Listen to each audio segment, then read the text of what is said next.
जय राधा कृष्ण।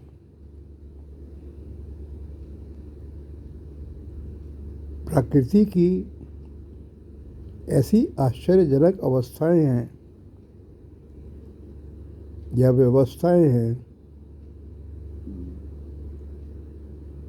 कि मानव विज्ञान उसको छू भी नहीं सकता, वहां तक पहुंच ही नहीं सकता। यदि किसी व्यक्ति के सामने ऐसी कोई भयावह परिस्थिति आ रही है जिससे उसके अंदर भय उत्पन्न हो रहा, और अगर ये भय चरम सीमा पे चला गया, अंतिम बिंदु, तो प्रकृति इसका विरोधाभाव उत्पन्न कर देगी अपने आप। यानी कि उस बिंदु पर वो निर्भय हो जाएगा, भय अपने आप समाप्त हो जाएगा और वो मुस्कुराने लगेगा, हंसने लगेगा। ऐसा ही है जब कोई व्यक्ति किसी परिस्थितिवश रोने की चरम सीमा पे पहुंच गया, मतलब वो अंतिम सीमा रोने की, उसके बाद आगे बढ़ने के प्रयास का मतलब मृत्यु का आलिंगन। प्रकृति वहां पर भी विरोधाभास उत्पन्न कर देती है। यानी कि इस अवस्था में पहुंचा हुआ आदमी उस बिंदु पर जाकर हंसने लगता है।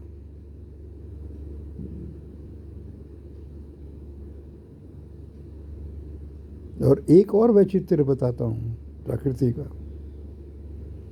कोई गायक है,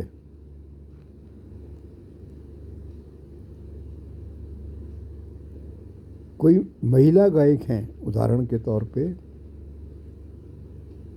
और अपनी सुरीली आवाज के चरम पे पहुंच गई,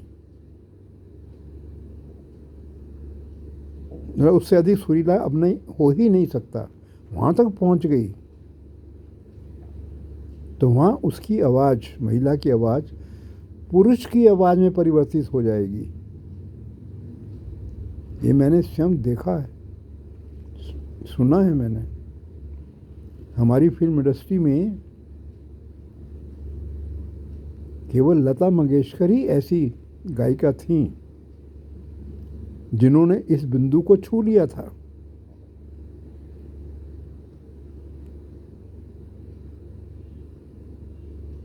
हाँ, ये सत्य है।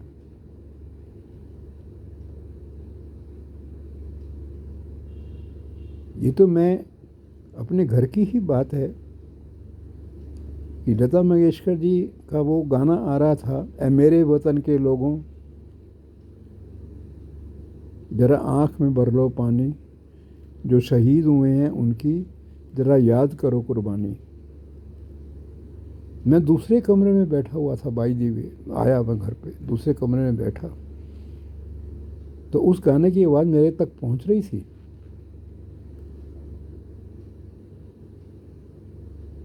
तो मैंने, जो साथ मेरे बैठे हुए थे, मैंने उनसे कहा कि ये इतना अच्छा कौन गा रहा है? बहुत अच्छा गायक है जो गा रहा है, पुरुष गायक। जो मेरे साथ बैठे हुए थे वो भी नहीं पहचान पाए, कहा हाँ पुरुष गायक है और बहुत अच्छा गा रहा है। तो हम लोग टीवी के पास गए तो वहाँ देखा लता मंगेशकर जी अपना ये गाना गा रही थी, ऐ मेरे वतन के लोगों। विचित्र किंतु सत्य। प्रकृति जो मानव के लिए कर सकती है, विज्ञान तो वो करना तो दूर की बात, विध्वंस कर देता है, विध्वंस कर रहा है, आजकल कर रहा है। आजकल विध्वंस की बातें ही आ रही हैं पूरे विश्व में। उसको मार दो, उसको काट दो, उसको उड़ा दो, उस देश को ख़त्म कर दो, वहाँ बम छोड़ दो। मानव तो यही कर सकता है। अगर मानव प्रकृति के अनुरूप जिया होता तो आज संसार में कितनी शांति और कितना आनंद होता। धन्यवाद। जय राधा कृष्ण।